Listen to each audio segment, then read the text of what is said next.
যখন ভাবি যে আজকে কোনো কাজ করব না, আজকে একটু রিল্যাক্স থাকবো, আজকে ভালো লাগতেছে না, ওই টাইমটাতে হচ্ছে আমাদের অনেক বেশি কাজ মনে পড়ে যায়, না হয় কাজ চলে আসে, মানে রেস্ট নেওয়া হয়ই না। তো আমি হচ্ছে আজকে পঞ্চম রোজার দিনের বেলা ছিল আর কি। তো আমি ভাবছিলাম আজকে কোনো কাজ করব না, আজকে একটু নিজেকে সময় দেব, কিন্তু কিসের কি সেই সময় হয় নাই। তো আজকে আমি প্রথমেই ভাবলাম যে ঘরটা গুছানো যাক, ঘরটা ক্লিন করা যাক। বাসায় কেউ ছিল না, ফাঁকা ছিল, তাই আমি ভাবলাম যে হাতের কাজগুলো শেষ করি এবং ভাবছিলাম যে আজকে ঘরটা একটু মুছি। তার জন্যই আমি একটু তাড়াতাড়ি করতেছিলাম, কারণ হচ্ছে কাজগুলা শেষ করে আমি হচ্ছে রান্নাঘরে ঢুকবো, রান্নাঘরে সব কিছু গোছগাছ করে আমি গোসলে যেয়ে তারপরে হচ্ছে আমি ইফতারের এবং হচ্ছে সেহারির রান্নাবান্না করব। আমার কাছে মনে হয় কি, রান্না বান্নার জিনিস, কোটাকাটা জিনিসগুলা আগায় থাকলে রান্না করতে খুব সুবিধা হয়। তো আমি সেইভাবেই কাজ করি, আমি আগে সব কিছু গুছায়া কাটাকুটা করে নিই, তারপরে আমি রান্নায় যাই।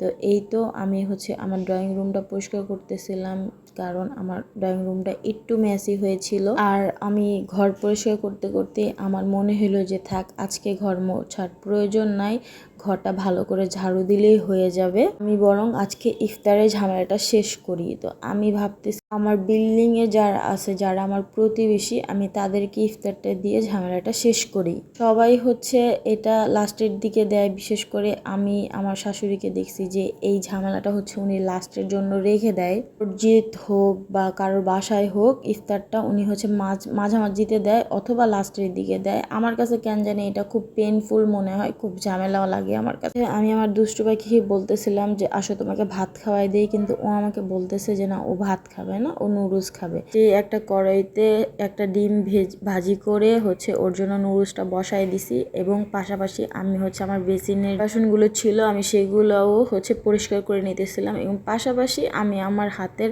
যতটুকু পারি আমি কাজগুলো গুছাই নিতেছিলাম, কারণ এখন যদি শুরু না করি তাহলে আমি সময় মতো ইফতারটা তাদের বাসায় দিতে পারবো না। এখানে আমার দুষ্টু পাখি এসে দেখতেছিল যে হয়েছে কিনা, ও আমাকে বারবার বলতেছিল হয়েছে হয়েছে, হামটি হামটি, মানে ও হাংরিকে হচ্ছে হামটি বলে, এবং ওর ক্ষুধা লাগছে সেটাই ও আমাকে বুঝাইতেছিল যে তাড়াতাড়ি করো, আমার প্রচুর ক্ষুধা লাগছে। সে রান্না করতেছিলাম আর হচ্ছে হাতের কাজ শেষ করতেছিলাম, এবং আমি ভাবতেছিলাম যে আজকে ইফতারে কি কি করা যায়, কি কি করলে আসলে জিনিসটা সুন্দর লাগবে, কিভাবে করলে জিনিসটা সুন্দর হবে, আর কোনো কিছু মিসিং আছে কি না সেটাও আমি ভালো করে একটু পরপর দেখতেছিলাম। কারণ একজনের বাসায় একটা জিনিস দিব, সেটা যদি প্রপারলি আমি দিতে না পারি তাহলে এটা দেখা যায় একটা অসম্মান, বা আমিও হচ্ছে দিন শেষে আমার কাছে মনে হবে যে একটু বেটার করতে পারতাম, আমি ভাই ঘুমাইলেও শান্তি পাবো না, আমার এটা প্রচুর মানে ডিস্টার্ব করবে যে আমি একটু ভালো করতে পারতাম।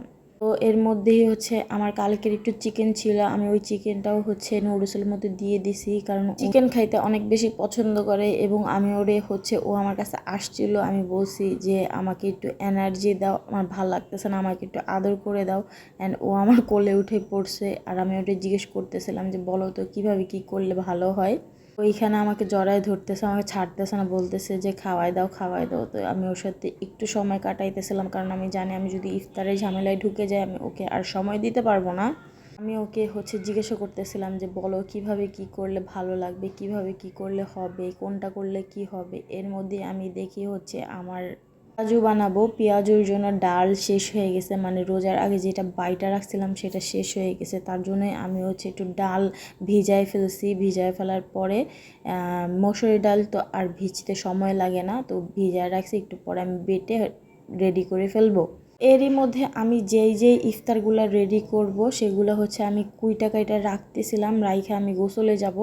তো আমি কি কি ইফতার করতেছিলাম সেটা তোমাদের একটু বলি। আমি এখানে পাতাকপি দিয়ে একটা বড়া বানাবো, এটা আমি আমার কখনো খাই নাই আর কি, এটা তো আমার স্যার বলছে যে এইভাবে বড়া বানাইলে খুব ভালো হয়, খুব মজা হয়। এভাবেই হচ্ছে চেষ্টা করতেছিলাম যে দেখি ইউনিক কিছু কীরকম হয়, আমি তো এর আগে কখনো খাই নাই, আমার খাওয়া হয় নাই এই পাতাকপির চপটা, কিন্তু আমি শাক চপটা খাইছি। তো তার জন্য আমি শাক চপ বানাবো। শাক সেটার জন্য আমি শাক কেটে রাখছিলাম এবং বাঁধাকপি কাটছি, আলু হচ্ছে সেদ্ধ দিয়ে দিছিলাম, সেদ্ধ হয়ে গেছে। আমি হচ্ছে গোসল করে নামাজ পড়ে আবার চলে আসছি ইফতার বানাইতে, কারণ এখন যদি আমি ইফতার না বানাই তাহলে আর হচ্ছে সময় মতো আমি ধরতে পারবো না জিনিসটা। তো এই তো আমি হচ্ছে আমার চুল ভিজা ছিল, তার জন্য আমি চুল খুলে এসে ভাজা পোড়া করা শুরু করে দিয়েছিলাম। আগেই হচ্ছে আমি বেগুনিগুলো ভেজে নিছি, তারপরে হচ্ছে শাকের বড়া বানাইছিলাম মনে হয়। আমি না কেন জানি আমার শর্ট মেমোরি হয়ে গেছে, আমি ভুলে যাই জিনিসপত্র, মানে কিছুক্ষণের জন্য ভুলে যাই, আবার মনে পড়ে। তো আমি কোনটা আগে ইফতার করব বা মানে কোনটা ভাজবো আর কি সেটা ভাবতেছিলাম। আর হচ্ছে আমার কাছে এত টায়ার্ড লাগতেছিল, হচ্ছে যেহেতু রোজা ছিলাম আমি লবণ চেক করতে পারতেছিলাম না, আমি খালি একটাই মানে জিনিস দিতেছিলাম, খাইতেছিলাম আর আল্লাহ আল্লাহ করতেছিলাম সব কিছু যেন পারফেক্ট হয়, মান সম্মান যেন বাঁচে, যেন পিছনে গসিপ না করে। ভাই আমি হচ্ছে এই জিনিসটার প্রচুর ভয় পাই, যে পিছনে মানুষের ডাবল ফেস থাকে না, যে মানুষ তোমার সামনে মুখে মুখে ভালো থাকবে আর পিছনে হচ্ছে গসিপ করবে। সো আমি এই জিনিসটারে খুবই ভয় পাই, যে মানুষ তোমার পিছনে সমালোচনা করবে। আমি যতটা পারি নিজের গুছায় নিতে চেষ্টা করি।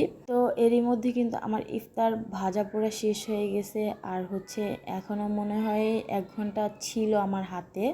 বলতেছিলাম যে সমস্যা নাই, একটু তাড়াতাড়ি হইলেও সমস্যা নাই, গোছ কাজ করে দিয়ে এসে আমরা বসে থাকি। তো এই তো আমি হচ্ছে একটা বাসার জন্য হচ্ছে প্লেট সাজাইতেছিলাম, কারণ সবগুলো দেখানো সম্ভব না। আমি দিতেছিলাম আর দেখতেছিলাম যে কোনো কিছু মিসিং আছে কি না, কোনো কিছু আছে কি না। তারপরেও আমি হচ্ছে ভুল করছিলাম, ফার্স্টে আমি হচ্ছে স্ট্রবেরি দিতে ভুলে গেছিলাম।